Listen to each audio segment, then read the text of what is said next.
Welcome to my YouTube channel Shiksha Diksha. तो चलिए start करते हैं आज की अपनी वीडियो। आज की जो मेरी वीडियो है उसमें आप साइंस के इंपॉर्टेंट एमसीक्यूज़ देखेंगे। तो आज का जो पैटर्न है और इसके आगे ऐसे ही और भी वीडियोस आएंगे जिसमें आपको एमसीक्यूज़ वाले मिलेंगे, क्योंकि बहुत सारे लोग बोलते हैं मैम एमसीक्यू बेस्ड क्वेश्चन कराइए, जिससे क्या होता है कि हम लोग भी सोच सकते हैं कि इसका आंसर क्या होगा, तुरंत सॉल्व करके बता सकते हैं, देख सकते हैं, चेक कर सकते हैं।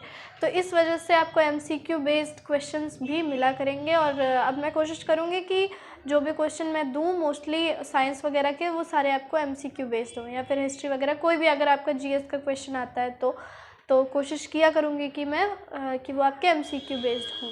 ठीक है, तो अगर आपने अभी तक मेरे चैनल को सब्सक्राइब नहीं किया है जल्दी से सब्सक्राइब कर लीजिए, बेल आइकन को प्रेस कर लीजिए। इसके साथ आप मुझे इंस्टाग्राम पे फॉलो कर सकते हो, लिंक आपको डिस्क्रिप्शन में मिल जाएगा। और फेसबुक पे भी आप मुझे फॉलो कर सकते हो, वहाँ भी आपको डिस्क्रिप्शन में लिंक मिल जाएगा उसका भी। तो चलिए स्टार्ट करते हैं जल्दी से। देखिए यहाँ पे साइंस के तीनों जितने भी आपके पार्ट हैं, तीनों पार्ट, उन तीनों से बहुत सारे इसमें इंपॉर्टेंट क्वेश्चन दिए हुए हैं। मतलब आपका बायोलॉजी से भी है, फिजिक्स से भी है एंड केमिस्ट्री से भी है। तो ये क्वेश्चन एकदम मिक्स्ड है, तीनों चीज़ों के हैं, कोई एक पर्टिकुलर सब्जेक्ट के नहीं है। तो चलिए देखते हैं। देखिए सबसे पहले कुछ फिजिक्स के क्वेश्चन है, देखते हैं। दाब के एसआई मात्रक को क्या कहते हैं? तो देखिए दाब यानी कि आप जानते हैं प्रेशर, प्रेशर की एसआई यूनिट पूछी गई है। तो देखिए ऑप्शन क्या क्या है, न्यूटन है, वेबर है, पास्कल है और हेनरी है। ठीक है, तो देखिए न्यूटन तो फोर्स का होता है, बल का होता है, और जो वेबर है वो आपका होता है चुंबकीय फ्लक्स का। ठीक है, यानी कि मैग्नेटिक फ्लक्स।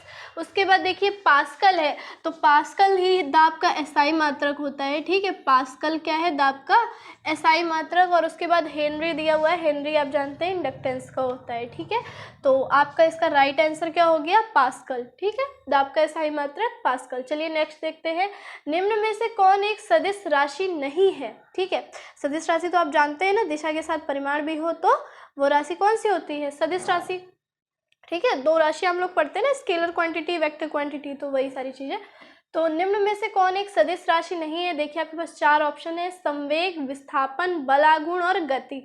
तो देखिए संवेग, विस्थापन और बलागुण ये तीनों आपकी सदिश राशियां हैं। ठीक है, और यहाँ पूछा गया है जो सदिश राशि नहीं है, तो आपकी जो ये गति यानी कि जो स्पीड है ये सदिश राशि नहीं है, यानी यही आपका आंसर हो जाएगा।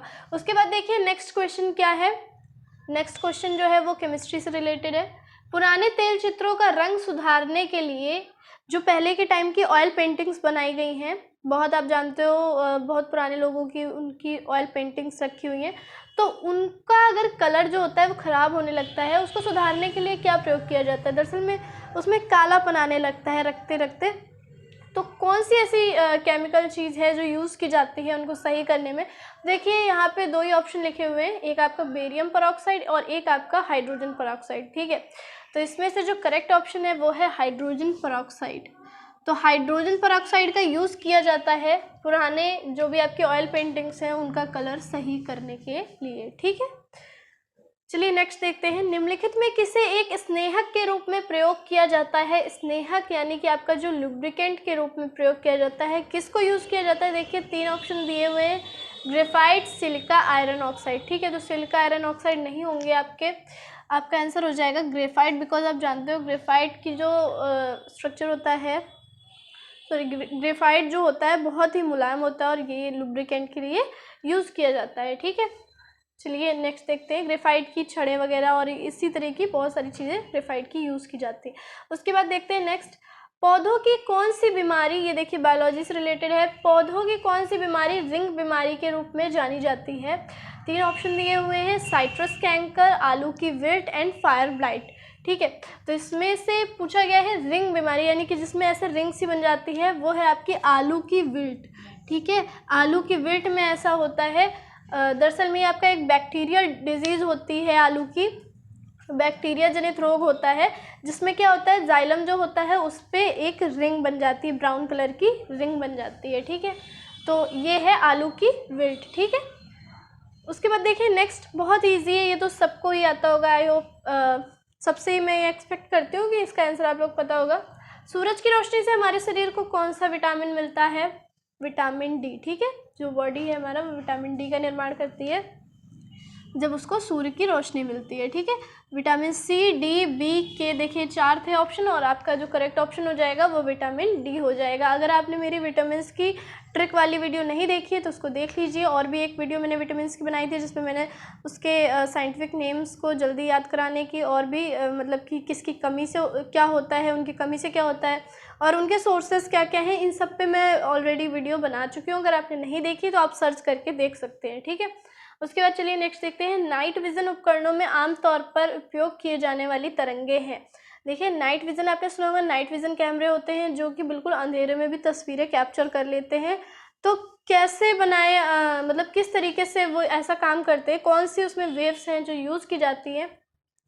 देखिए 3 ऑप्शन है, रेडियो, इंफ्रारेड एंड अल्ट्रावायलेट।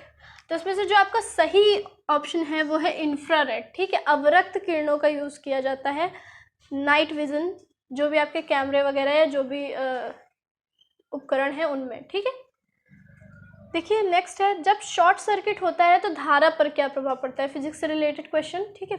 धारा पे क्या प्रभाव पड़ता है, पूछा गया है कि धारा के साथ क्या होता है अगर आपका शॉर्ट सर्किट हो जाता है। तो देखिए शॉर्ट सर्किट होगा, क्यों होगा, देखिए इसमें है बढ़ती है, जब धारा बढ़ती है, घटती है, या फिर घटती बढ़ती है। तो धारा जब अचानक से बढ़ने लग जाती है, लगातार बढ़ने लग जाती है, तो आपका शॉर्ट सर्किट हो जाता है। तो यानी कि धारा पे असर क्या होगा, धारा बढ़ेगी, ठीक है। निम्न में किसे हाइपो कहा जाता है, बहुत ही इंपॉर्टेंट है, कई बार पूछा जा चुका है, ठीक है। निम्न में से किसे हाइपो कहा जाता है। देखिए sodium thiosulphate, silver nitride, ammonium chloride. तो हाइपो कहा जाता है आपके सोडियम थायोसल्फेट को, ठीक है। सोडियम थायोसल्फेट, और जो कैमरे वगैरह में भी इसका यूज़ होता है हाइपो में, पिक्चर्स वगैरह लेने के लिए, ठीक है। चलिए नेक्स्ट देखते हैं, पदार्थ जो कॉम्पैक्ट डिस्क बनाने के लिए उपयुक्त है। कौन से ऐसे पदार्थ होते हैं जिनसे कि कॉम्पैक्ट डिस्क बनाई जाती है।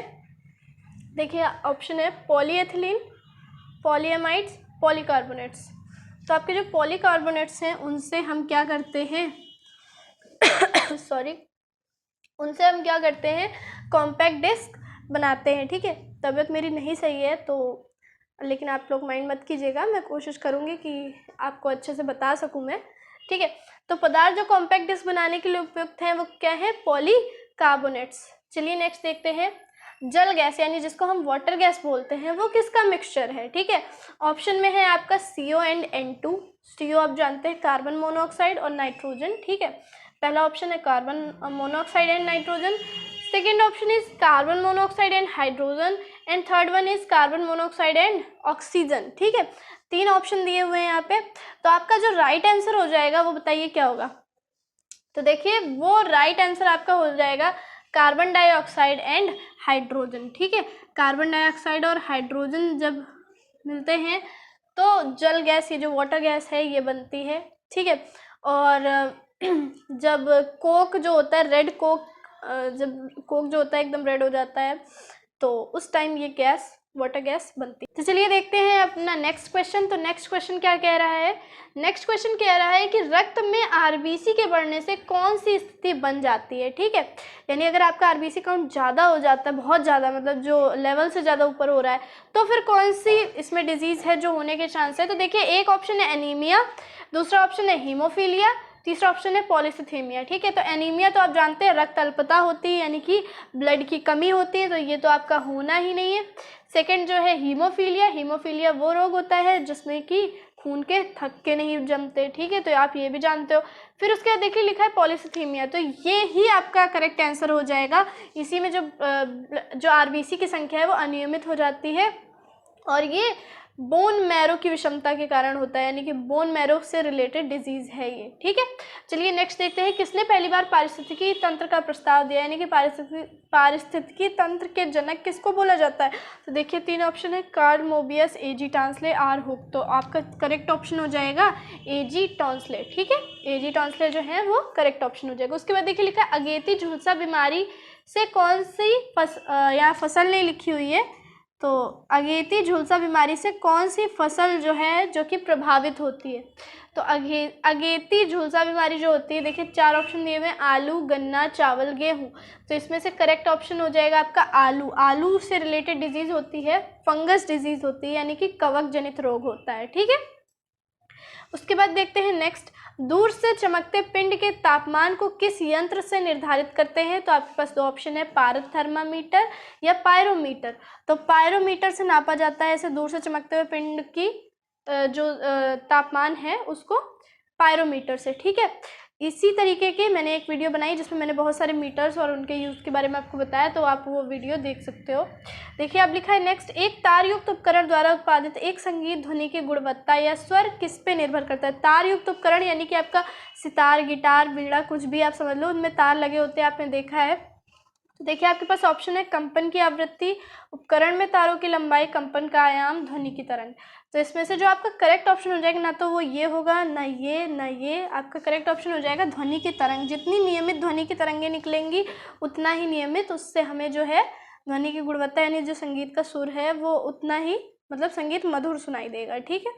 चलिए नेक्स्ट देखते हैं, मनुष्य की श्रव्यता सीमा क्या है? श्रव्यता सीमा मतलब कब कहाँ से कहाँ तक वो सुन सकता है, ठीक है।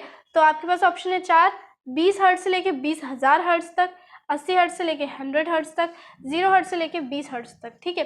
तो मनुष्य की जो श्रव्यता सीमा है वो ये है आपकी 20 हर्ट्ज से लेके 20,000 हर्ट्ज तक।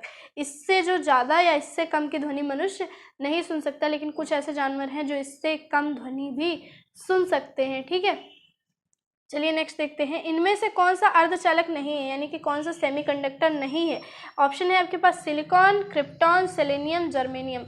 तो देखिए सिलिकॉन, सेलेनियम और जर्मेनियम ये तो हैं आपके तीनों अर्धचालक।